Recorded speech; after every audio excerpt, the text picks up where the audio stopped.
Yeah, we're on a T2 Jambalaya carrying grain out of Destrehan and headed for India. No, it was eventful getting there, but the main story is after we got to Kandla. I was an ordinary, I don't remember, I think I was on the 8 to 12 because I was doing sanitary and take care of the folks in the morning on watch. So the other ordinary, now I'll call him Bobby, and I became pretty good friends. And so we had a lot of adventures together later too after this trip, but that when we finally arrived Kandla late at night, I was on the lookout, and that was an adventure in itself, just getting in the port at 2 or 3 in the morning. And we tied up next to this big long warehouse. It must have been 200 or 300 yards long, and about, I'd say 100 and something feet wide. And that seemed to be the only thing there. We came alongside of a parallel dock to the warehouse, and in front of us looked like another ship, and the lights were all on it, cargo lights and all. It looked Russian, and it ended up being a Russian ship. And the ironic thing is, we found out later they were unloading equipment, such as cultivating equipment and farming equipment, and they were taking on grain, of all things. We were bringing grain in.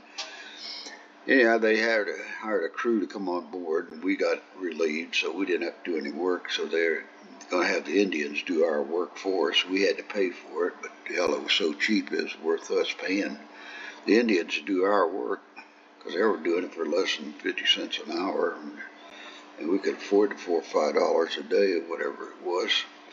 So we knew we were going to be there a long time because they were bagging on the ship. Literally, they were bagging it. I mean, they're bringing cooker sacks or whatever it was on board ship, going down the hold and bagging the damn grain and carrying it off. I mean, literally carrying it off on a ramp. And that was a nightmare. Dusty, noisy, and they were speaking Hindi, and just drive you nuts on board ship because it's all you'd hear. And so we were in town, in this little town in back there. I don't even know if you'd call it a town. It looked like a bunch of dunnage built into little huts or something. And they had camels back there, and they had other animals. I don't know if they had any elephants or not, but I remember seeing camels. And we were sitting there, and we couldn't get a beer for nothing. And then the guy showed us where we could get beer. I don't know if the Russians brought it in or what, but we're sitting there bored silly at an old beat up table and a bunch of chairs and sitting around looking at each other, didn't know what to do. And we finished a couple of beers and we got talking about where the hell's a pussy around here. And there was none. I mean, what was there was working.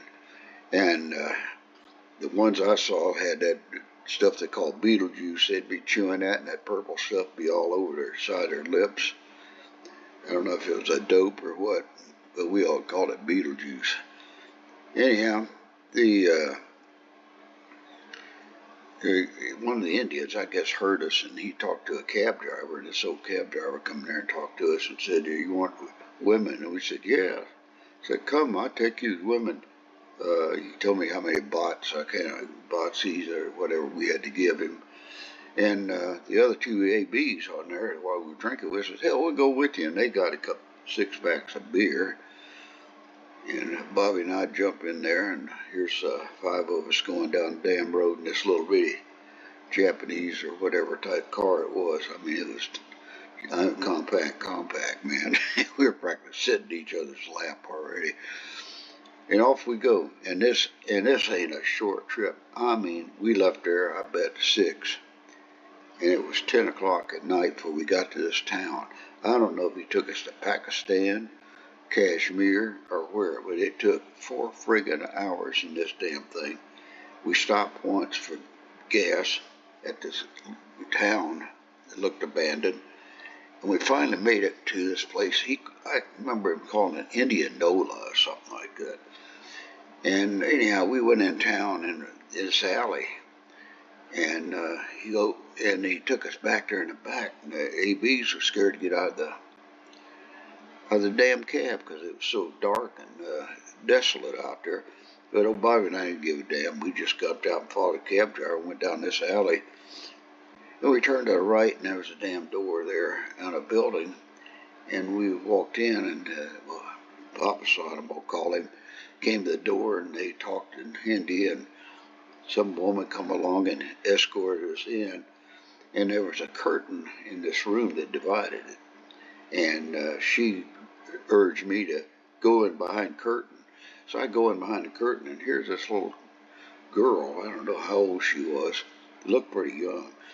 And she's all spread eagle and ready to go. So hell, you know me, I jumped on that and nailed it. Got up, and Bobby ran in there. It took seconds.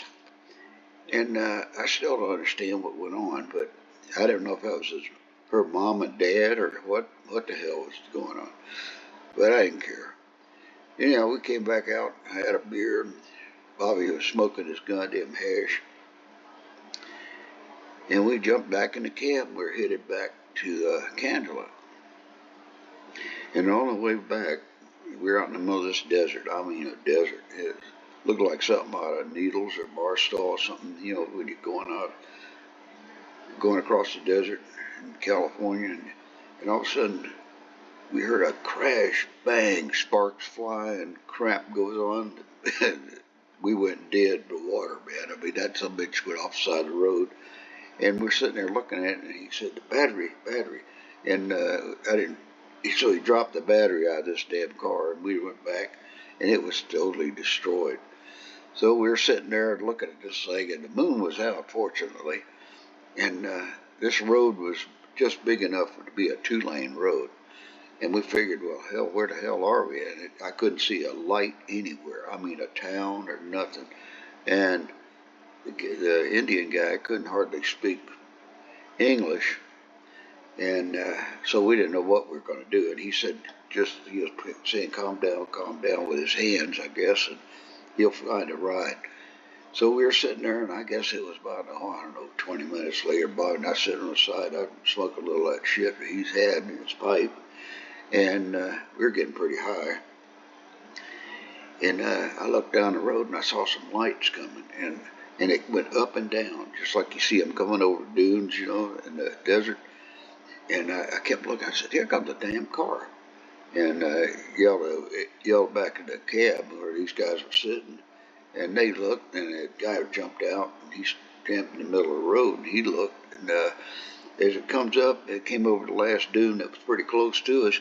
And it looked like a goddamn 47, 48 Ford sedan. It looked like a hot rod out of California, man. This thing come over the hill, and the Indian guys out there waving like crazy. And they come to a stop. And I guess he was the chauffeur, got out, big turban and robe and all. And they started yakking and talking.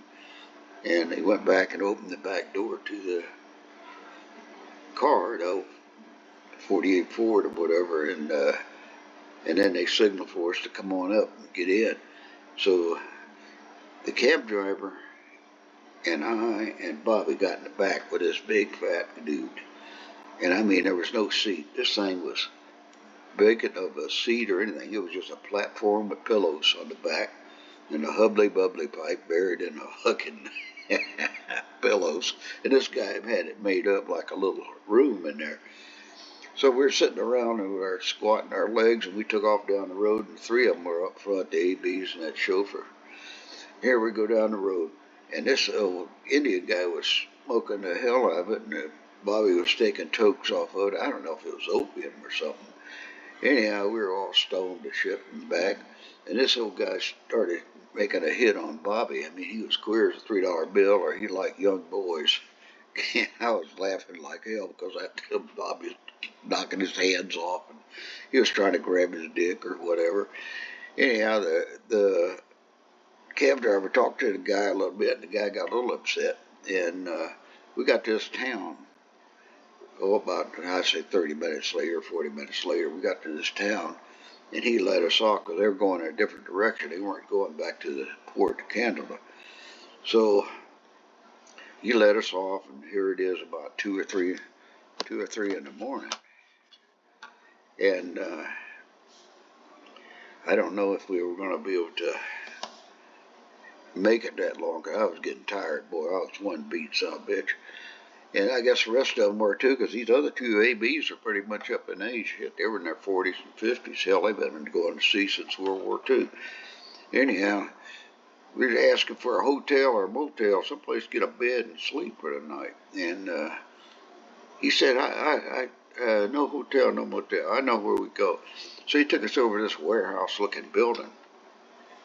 We went in this first office area in that building, and they issued us a blanket and something, and he said something in Hindi to the other guy, and he said to us, we sleep now.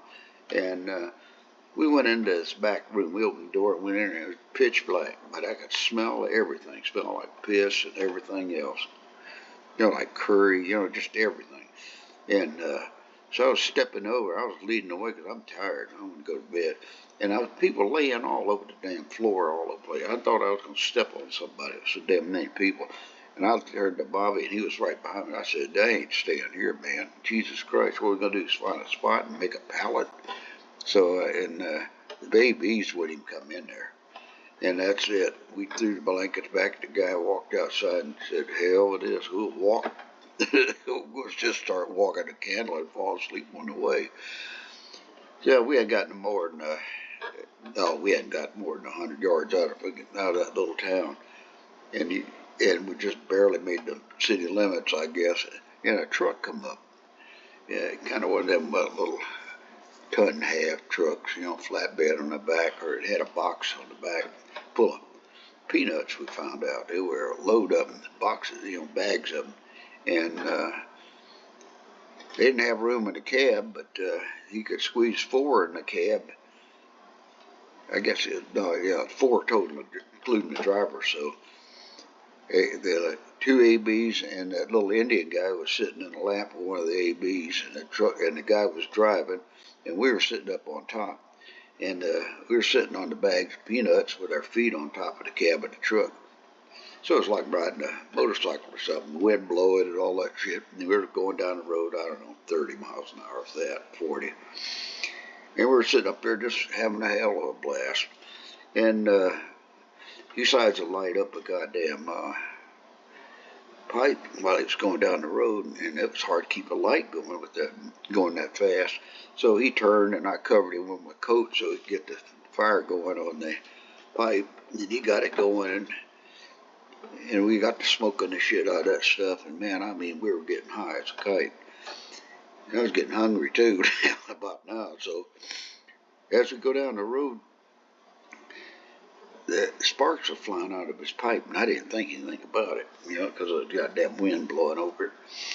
And I kept telling him, man, I'm getting hungry. Jesus Christ. And I kept saying, man, I smell peanuts. I think I'm going to eat some of these son of bitches. I smell like roasted peanuts. And I started digging around in the bag. I was going to try to get some peanuts out of there. And I looked back, and there was smoke behind us. I thought he was burning oil or something. And then I saw sparks, flying in there. And I looked back there, and I'm thinking, what the fuck? And I asked Mike, I said, man, you smell roasted peanuts? And he says, yeah, I do too. I smell roasted peanuts. And we weren't too far out of Kandla by now. I guess we were about 5 or 10 miles. And we realized we just set this fucking truck on fire. Yeah, it was getting flaming then. It was blowing fire out the back. So we figured that damn ash from that damn pipe set them peanuts on fire. So we started banging on the roof with our feet, yelling, stop, stop, stop. And this Indian was giving us the bird or something, shaking his hands at us, telling us to stop, in Hindi. And and finally I reached over to my side, because I was sitting on the passenger side of the cab. And I reached down there and yelled at that fucking bosun in there. I said, stop this fucking truck, man. I think it's on fire. And all of a sudden, the Indian guy, I guess, he pulled over, and where he pulled over was going for a gas station. And Bobby and I, it's got bigger than shit. We said, well, what the fuck? He gonna pull out a gas station with his truck on fire? And anyhow, headed in there, and when he was trying to stop, I ran down the fucking hood of that subbitch and kept running. We thought it was going to explode, man, that subbitch. Anyhow, he jumped out of the cab compared to the Indian. He jumped back in because he saw what was going on and drove down away from the damn station. But they put that out the hose they had there, I guess, and we had to buy about 6 of them fucking peanut bags. We burned them up, so we were responsible. So I don't remember. It wasn't that much, $10, $15. And so we were headed back, and the guy who had them camels that down there by the Kandla was going by. I guess he was going down because it's about 5 o'clock in the friggin' morning, and he was going down there to do some work, I guess, with these camels. So Bobby and I hitched a ride on riding one of these damn camels down there because I'm tired of walking. These ABs weren't going to touch them camels. Smart, probably.